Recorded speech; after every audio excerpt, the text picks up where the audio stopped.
Arsenal are heading to Asia, to Singapore and Hong Kong. I was about to ask you about the tours of the teams. When are they happening? Some are going to start. Arsenal, I know, are traveling tomorrow, and I'm going to get you the rest of them when I come back. United? Please do. I'm going to get you those when I come back. But you're asking me about things that are going to make you angry. I'm going to come back here with information and you get mad. I'm still a United fan. Yeah.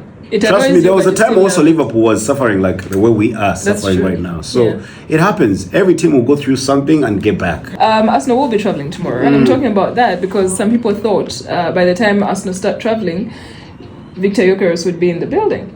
And unfortunately, I saw he's furious. I was reading a story that he's furious because the deal is not going through and Sporting Lisbon are because they're stalling everything. They're making everything as slow as possible. Because Arsenal did cave. Arsenal did cave and say, okay, if you want something close to 70 million, we can kind of find our way there. How? We can find our way there. How? They decided to pay 55 million pounds plus 8.5 million pounds in add-ons. However, according to reports, Sporting are not really sure about these add-ons Arsenal is talking about. They're not sure that the add-ons are realistic. According to them, Zinzoba less than that, and then they end up with less money than they thought they would get. Do you get what I mean? So unless Arsenal are really keeping this under wraps, they still have I was reading about that story, and I read that Arsenal are willing to pay add-on because basing on in the clause that if they win the Premier League, or if they win the Champions League, all those good things. Like, bro. That's why Sporting also gets some doubt, because you're like, okay, what if all of this doesn't happen? Then you've taken him for less money, which is it's a valid reason, really. But anyway, also on the other hand, he has a home in Lisbon, and reports have been saying that they saw moving things out of his property, his mansion in Lisbon. So it's possible that they're just taking the things to London. If they tell you your neighbor is leaving, you've had it for months, and then you see moving vans taking things. Well, I can't wait, man. I just want Arsenal to get back and we fight, and United also to get back, we fight. Since you brought up United, with the Brian Mbeumo situation, I feel like everyone is tired of talking about it, but we have to talk about it because it still hasn't gone through.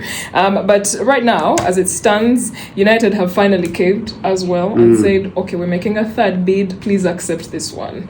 Brentford have still officially not given them an official response. Let them leave the play, They've still not given them an official response, and Man United made the bid Thursday afternoon, and they're saying, okay, we can give you 65 million pounds plus 5 million pounds in add-ons, which totals up to 70 million, which they wanted. So let's wait and see. And if I was on the board of United, I would leave that player, go for another player. Let's wait and see. However, the other problem is Yohan Wissa might want to leave Brentford as well. These are their two top goal scorers. Liverpool tried to hijack the Hugo Ekitike move to Newcastle. If Newcastle lose out on Hugo Ekitike, their next other option is Yohan Wissa. Brentford can't let both of those guys go. So Man United need to get Brian Mbeumo before Yohan Wissa leaves, because if Wissa leaves, they can't let Mbeumo go. I want to know what is so unique. I want to know what is so unique about Mbeumo that United is just like stuck on that deal. I told you last time, man, that when you looked at that list of goal scorers and you're seeing him in the same league as the Mo Salahs, you give the guy some respect, regardless of the club he played for. Diogo Jota, who passed away. In the morning, I spoke about him briefly, about Wolves, and how they put him in the Wolves Hall of Fame now, because he was at Wolves before he moved to Liverpool in 2020 during COVID. And Liverpool have also done something special for him, and I think it's really sweet, because obviously we knew shirt number 20 was retired, that we already knew, by Liverpool.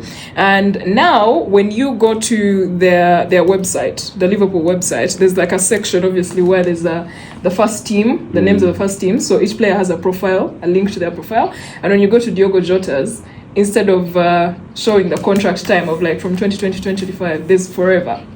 You get, so when you click and go there, they just show you like his profile, about him and stuff, and how they remember him, and how much they love it. It's really a tribute from the club to him.